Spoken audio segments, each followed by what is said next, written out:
Bonjour, je m'appelle Marie-Paul Cany, je suis professeure d'informatique à l'École Polytechnique. Mon travail, c'est l'informatique graphique 3D, c'est-à-dire je travaille sur les outils de modélisation et d'animation des mondes virtuels.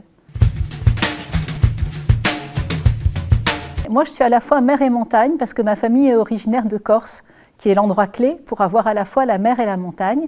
Et dans mon travail de recherche, ça m'a beaucoup inspiré. Comment on modélise l'océan, comment on modélise les montagnes, comment on travaille sur l'érosion des montagnes, comment on peut même permettre à un utilisateur de sculpter des montagnes.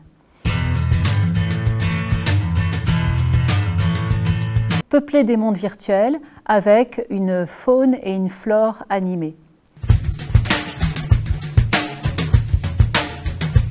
C'était d'être enseignante.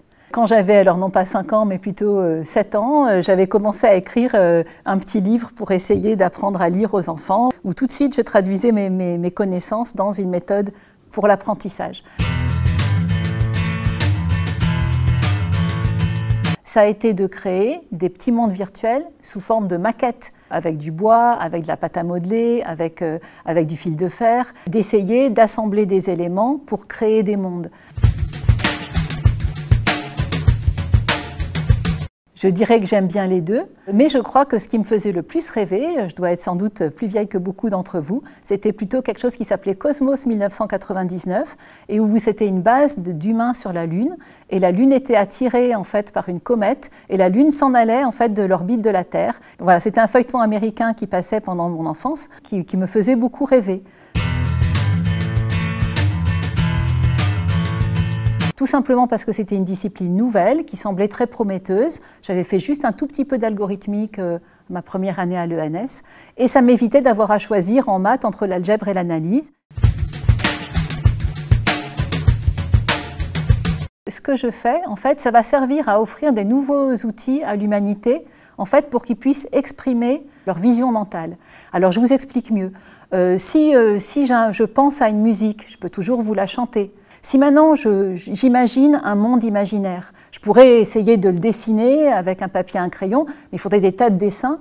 Eh bien, en offrant des outils d'aide à la création 3D, ce que j'essaye de faire, c'est de nous aider, nous les humains, à exprimer notre vision, à la communiquer avec d'autres et à raffiner notre pensée.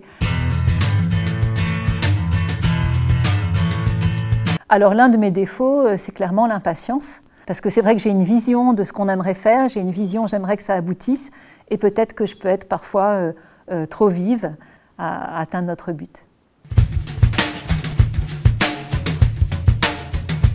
C'est le film Avatar qui nous emmène dans un autre monde et qui justement nous parle d'écologie, nous parle d'écosystème. J'ai eu la chance d'aller aussi rendre visite à Weta Digital quand j'étais en année sabbatique en Nouvelle-Zélande, au moment où ils en étaient à la conception du film Avatar. Donc j'ai aussi eu l'occasion de discuter avec eux sur les problématiques qui se posaient, pour la création des personnages et de leur chevelure, pour la création de l'environnement de montagne et de végétation et des écosystèmes. Je ne vois vraiment pas ce qui peut restreindre ce métier pour une femme. D'ailleurs, dans mon équipe de recherche, nous avons de plus en plus de jeunes chercheuses, de doctorantes.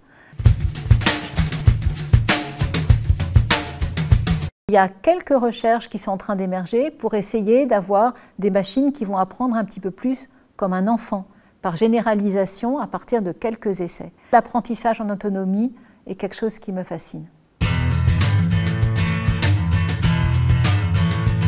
C'est à ça que j'aimerais vraiment consacrer mes dernières années que j'ai avant ma retraite, pour d'accord revenir vers les mondes virtuels du passé, mais aussi prévoir les mondes du futur, s'immerger dans les mondes qui vont être les conséquences de certains choix que nous faisons dans le monde de tous les jours, des conséquences que vont avoir le réchauffement climatique et des choix qui seraient néfastes.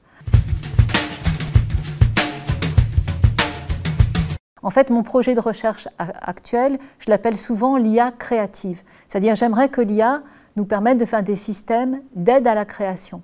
Par contre, je n'ai pas du tout envie de donner les tâches qui sont intéressantes pour les humains à des intelligences artificielles.